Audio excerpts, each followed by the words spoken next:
The Intertech Group and the Zucker family are proud to celebrate the 100th anniversary of the 19th Amendment.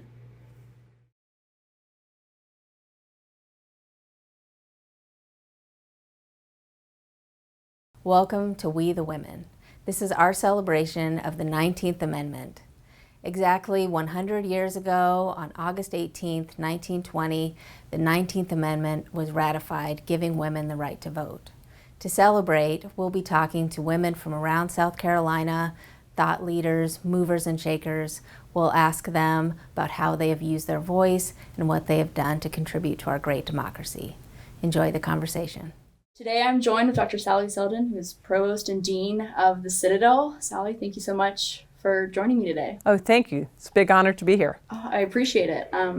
I was kind of very much looking forward to sort of diving in and learning more about your professional experience before you got to the Citadel, and also reflect on 100 years of, since the ratification of the 19th Amendment, which is what brought you here in the first place. So I suppose I kind of will open up with that. We're swiftly approaching the anniversary, and I think it means something different to every person that I've spoken to. So when you kind of reflect on your life and this history, what does it mean to you to think about this important anniversary? It's somewhat amazing to me to think that women have only had the right to vote for 100 years, I'll be honest. And as I was thinking about this conversation we're going to have today, I was trying to think back how many generations of women have voted in my family. And I go back 3 generations. And in fact, I was thinking that when my grandmother was born, she in fact she would not have been able to vote had it not been for the amendment. So I've always I've always thought it's really important to vote, especially as a woman. When my children were very young, my first 2 kids were born in Syracuse, New York, and they have in fact been to Seneca Falls and seen the museum when they were very small children. So that kind of gives you a sense that how important I think it is and how much I value the opportunity for women to vote. They're a powerful bloc. If you look at some of my academic research, it has looked at the impact of women in decision making in organizations. So I've always known the importance of women as decision makers, and the value of voting really gave them an opportunity to have their voice at the polls. And I encourage all students to vote because it is important. That voice is very, very important. You mentioned some of your research, and I wanted to ask you a little bit that, because you have a background in leadership studies as well as a business background as well. Tell me a little bit about your career before you transitioned to the Citadel. Well, I began actually when I went to graduate school, I had no intentions of ever becoming a faculty member. I had worked for the U.S. General Accountability Office. I thought, okay, I'm going to get my doctoral degree. I'll go back into public service. That's really what I felt was my calling. I began to teach as a graduate student and fell in love with it, and I really enjoyed research. So for the first 20 years of my academic career, I was primarily a researcher and a teacher and a faculty member, and I began to do some administrative work. So I was at the University of Lynchburg before, and I served in a number of different leadership roles, even serving as provost. I was there 19 years, a very long time. I had the opportunity to kind of see the academic environment from lots of different perspectives. So I think that was really helpful for me as I moved into the provost role. And shifting to the Citadel was a bit of a change. It's a very different environment, but I found that really, having been a provost, it really helped me understand that, a lot of the things you do as a provost, regardless of the institution, are pretty similar. The setting at the Citadel was unique because you balance the focus on the academics, but really the focus on the leadership development piece. And that's actually what really drew me here. So as you talk about it, one of the things I was engaged with prior to coming was adopting a doctoral program in leadership studies. And so I've done a lot of work with dissertation students around leadership questions across all different types of disciplines. So I think that's been really helpful. And I know the Citadel has a real emphasis, especially in recent years, on this leadership. I mean, that's a core mission almost, is to create graduates that have this, ingrained in them, which I think is really interesting, especially when you think about leadership studies as a program. I don't know much about it, but I think a lot of people might not even realize that that's a discipline, or like an academic discipline. So, it is. I think that's interesting that your background ties in really well too. Right.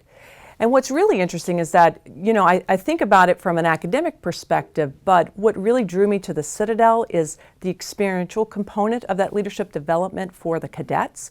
When I think about what the Citadel does for an 18 to 22-year-old in terms of preparing them to lead, it is incredible. I mean, I'll be honest. They began by being followers, and the opportunities and the responsibilities increase with each academic year that they're at the Citadel, and it's very systematic. They're really prepared for that, right? So, when I think back on my first leadership job, they give you a job title and off you go, and you look around and you think, what am I to do here, right? So if you're not assertive, fortunately I'm a little bit assertive, I knew how to ask for help, you would have found yourself sort of trying to figure out what to do if there weren't folks around. That is not the case. I mean, that's one of the things, and I think that's the reason we have such great outcomes, is that we're really intentional about preparing people for that next role.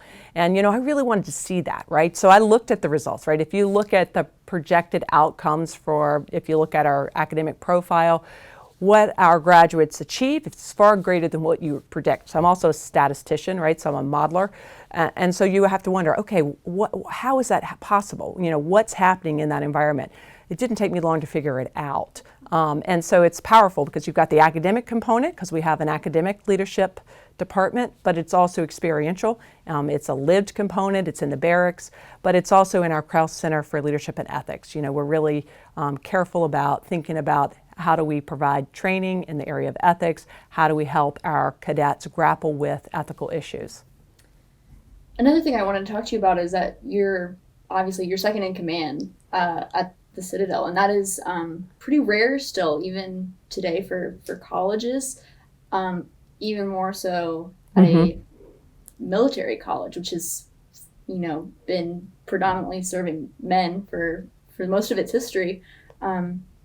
I was curious to hear your thoughts as to what that has meant to you, kind of navigating this field as a person of power in academia, that's still predominantly, centered around men. I don't know, if that makes sense. Oh no, it absolutely makes sense, and it's really interesting because, I was served as the provost in my previous role, and it was also second in command, but it felt differently than it does here. And I think that's because you've got this interesting intersection with rank in the military. And second in command here really means something even more than it does at other institutions. It's a big responsibility, I'll be honest, to be second in command. You've got a lot of people counting on you. You've got a big responsibility to be not only operating at a high strategic level, but also to make sure that you're engaged in making sure that the operations are working pretty well. So it's, as a woman in this position, I didn't really realize this until I took my previous role and I had women students come to me and say, I am so grateful that you're in this role because I've been looking for a role model, right? So from their perspective, it was an opportunity to see a woman who, and in fact, I'm a professional woman, but I can tell you I'm also a mother, right? So I've spent my entire career, I've never had any time off, balancing multiple roles. And to be able for people to say, how did you do it, and be able to share my story, I think that's been very powerful.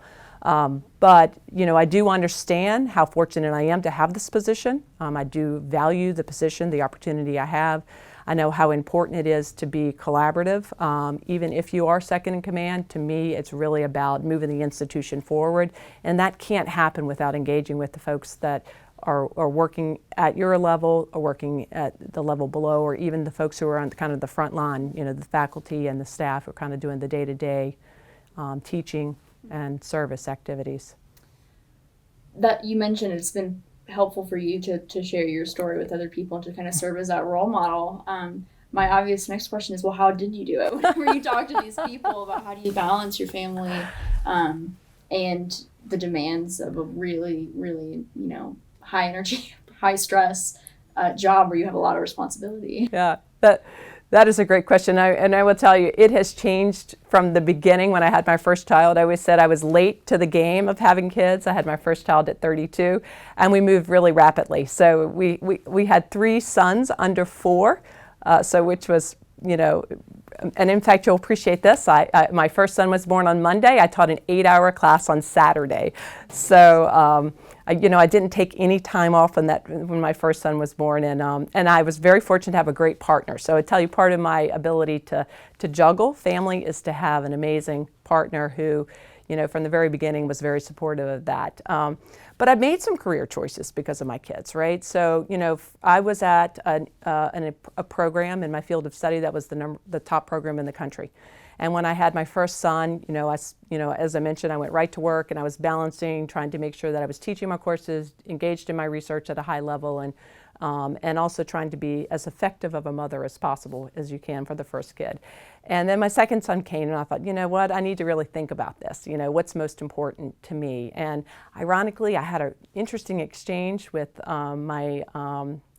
my department chair, which really kind of had an impact on me, and I stepped back and said, you know what, at this point I want to try to find an environment where I can balance this life a little better. So I made a choice to come back to where I grew up, so that my kids could be engaged with my parents and have a chance to have them in their life and kind of help with that balance. So, a lot of family, a lot of support has enabled me to do it.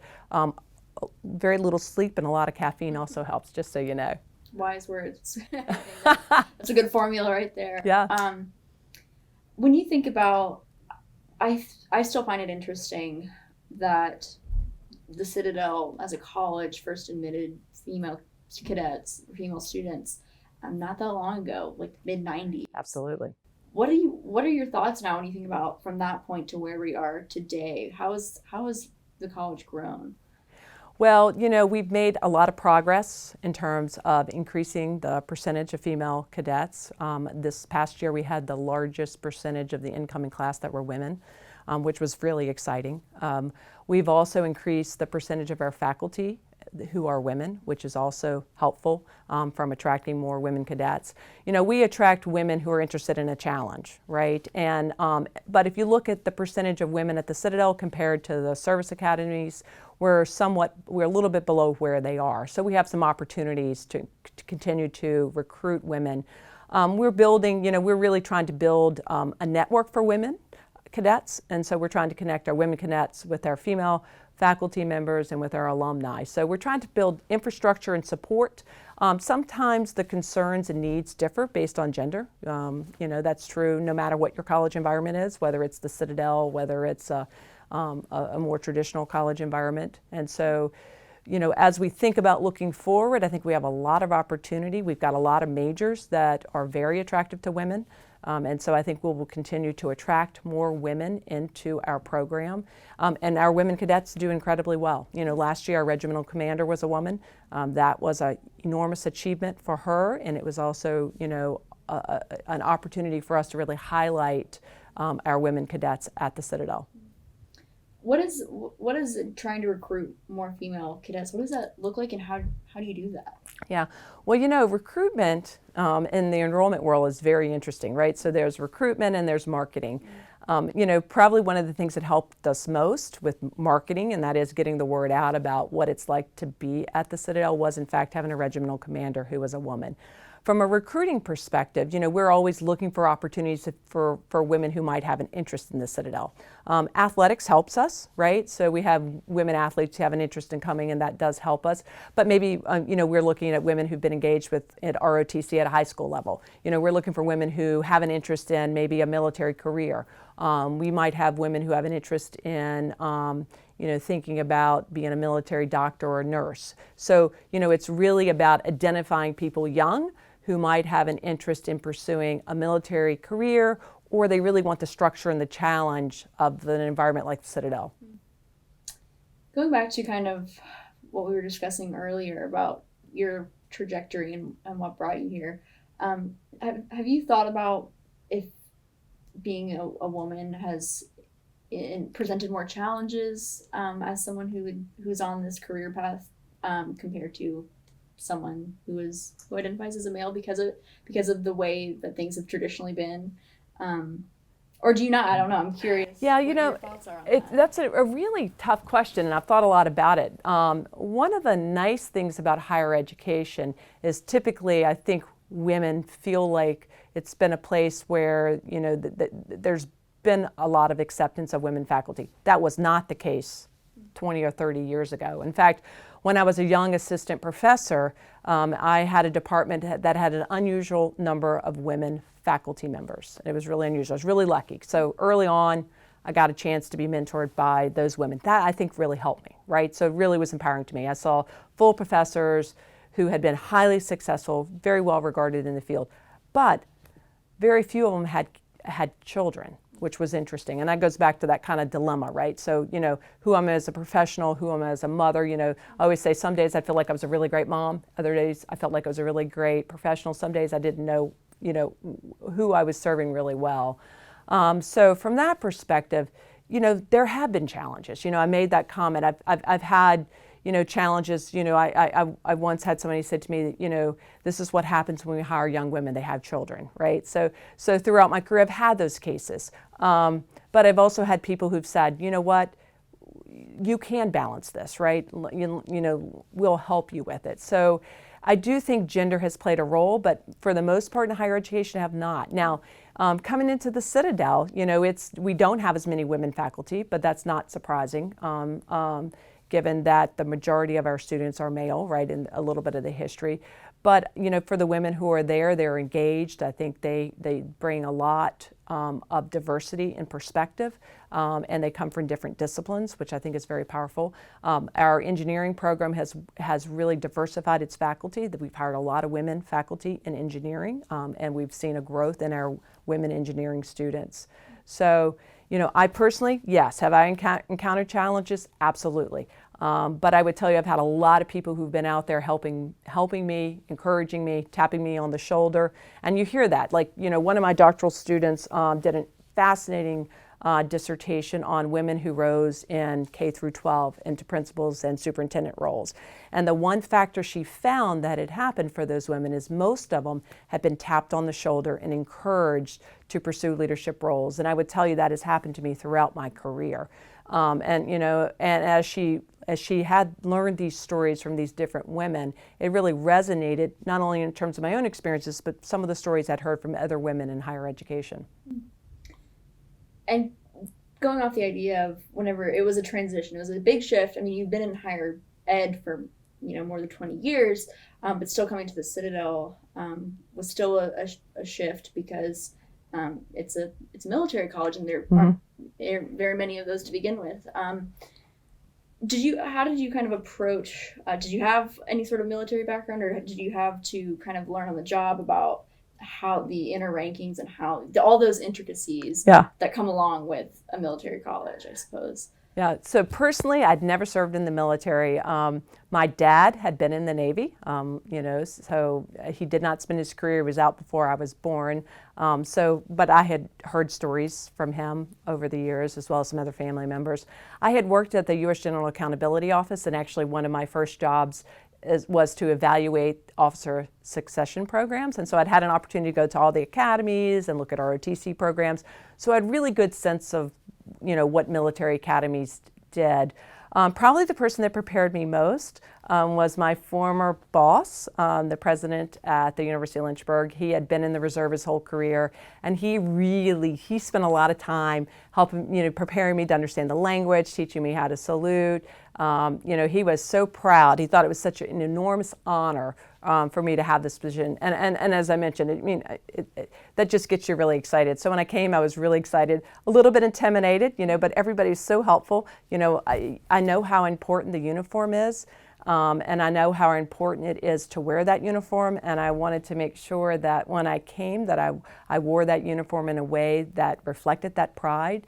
And again, you know, for people who've been doing it their entire careers, they know how to do it. And when you're brand new, it does make you just a little bit nervous. There are lots of acronyms that I'm still learning all the time. And so I feel like in a way I've had a whole nother college degree in the last year. But, you know, I would tell you everybody's been incredibly helpful. I have learned so much. You know, I always tell people it's the power of bringing two different areas together. It's the best of what we have in higher education, and it's the best of what happens in the military. And it is a different combination when you bring those two things together in terms of the academic experience, but also I think in terms of the military experience, because, you know, we can really learn from each other. When I was preparing for this interview, I watched another interview that you had done not long after I think you'd gotten the position, and I remember you saying, in your career, typically you would call them a presentation, but That's right. called briefings. Briefings, that's right. So it's like those sort of little things, I guess, that you kind of have to learn on the job, but you also can prepare, obviously, and study for some things, but that's absolutely. learn on the job. And I have to tell you, the cadets were able to teach me how to fire a cannon. Oh, really? Yes. Wow. That's something that you'd never expect to do, I suppose. No, When you're no. in academia, you're Yeah. on that track, but that's really cool. And and I'm so impressed with how much responsibility there is on the cadets who have to who are responsible for firing the cannons. Right. That goes back to my point. There's a lot of responsibility we give our cadets, but there's a lot of preparation for them in those responsibilities. Absolutely. I wanted to obviously address something that we're all kind of facing right now, and that every college in the nation is kind of trying to grapple with, especially right now, as they try and prepare to welcome students back in the fall amid a global pandemic. What has been the challenge for you? I mean, I'm sure there are dozens, but what has the biggest challenge been for you trying to grapple with this as you oversee, all the academics at the Citadel and try and do that safely in the fall? Yeah. If I were to say what is the biggest challenge is how much information is shifting and changing and trying to respond to and making sure we're creating environments that are safe and healthy for both our cadets and our students and our faculty and staff, right? So that's really tough because we want to make sure that we are providing the type of education experience that our cadets and students deserve, right, at the end of the day. On the other hand, we know that it can't look like it used to, right? So, we are doing things entirely differently, and which requires a ton of planning. The biggest challenge is getting everybody, getting the plans in place and then making sure we're evolving those plans as information comes to us and changes, right? So we want our cadets to come back. We want our students to be back on campus. That's really important to us. And so we are making sure that we're setting the right conditions, and it's getting those conditions down, right? So, and in the beginning, there's a shortage of supplies, right? So you are desperately trying to make sure you've got your supply chain worked out, right? So it's also ensuring that you've thought about how do we move people through, right? We have to rethink how we do housing, right? We have to rethink how we deliver services. We've got to train faculty because now we're going to be doing, we're going to have faculty, some classes, because in order to ensure social distancing, you're going to have to make sure you've got enough space, so you're going to have to rotate students. So it's, so what's the biggest challenge? It's just keeping up with the information, keeping up with the guidance, and making sure what we're doing are best practices, right? Because we want to make sure we have the safest conditions possible. And I remember sitting in on a virtual board meeting a while back, and at least the initial projections showed that enrollment was still looking pretty strong. It is is. That still the case? That is absolutely the case. We are looking to bring in our NOB class, and our projections are, we're hoping to bring in a class of 700. Just last Monday we were sitting at 744. So we're on track to bring a full class in for the fall semester. Our retention numbers look very good.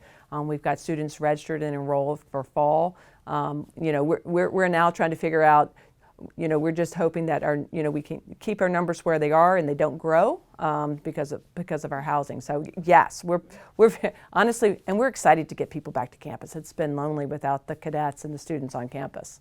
Yeah, I believe it, and I think other colleges, especially in the area, are grappling with the same exact things right now. We're at a very interesting point in terms of the virus is spreading, but it's manageable. At least colleges seem to think so. But we're at a delicate moment, I think. We are at a delicate moment. And, and I think a lot of people thought, oh gosh, the hardest thing we've ever done was putting classes all online last March, right? For a lot of faculty, that was really something they'd never imagined doing. The challenge of bringing people back and trying to have classes where we're blending online and face-to-face is probably going to be equally as hard, if not harder, for faculty and staff. Absolutely. I wanted to kind of bring it back full circle before I let you go. Is there anything or any advice that you would give to young women who are hoping to pursue a career in academia and maybe eventually want to get to a leadership position? What's the best piece of advice that either someone told you or that you would give to other young women starting out in their career? Well, first of all, do it. Higher education, academia is a great career path, so no question about it. It is a place that you can find and achieve anything you want to. I think most importantly is lean into it. There have been times throughout my career where I've been hesitant, because I'm thinking, I'm not really sure I want to take on this responsibility. I'm trying to balance everything. But I think the power of leaning in and taking advantage of those opportunities, you're going to face all these incredible crossroads, right? But as you're thinking about your career, just lean forward. Find mentors, right? Find scholars in the field of study you're interested in and work with them. Find people who've been able to achieve at the level you want to. And when that leadership opportunity comes, don't hesitate to take it. Because I think what you're going to find is you're going to get the support. And, in higher education, women try to provide a lot of support for other women. So we want to encourage other women to pursue those leadership positions. So, do it. Don't be afraid of what's coming.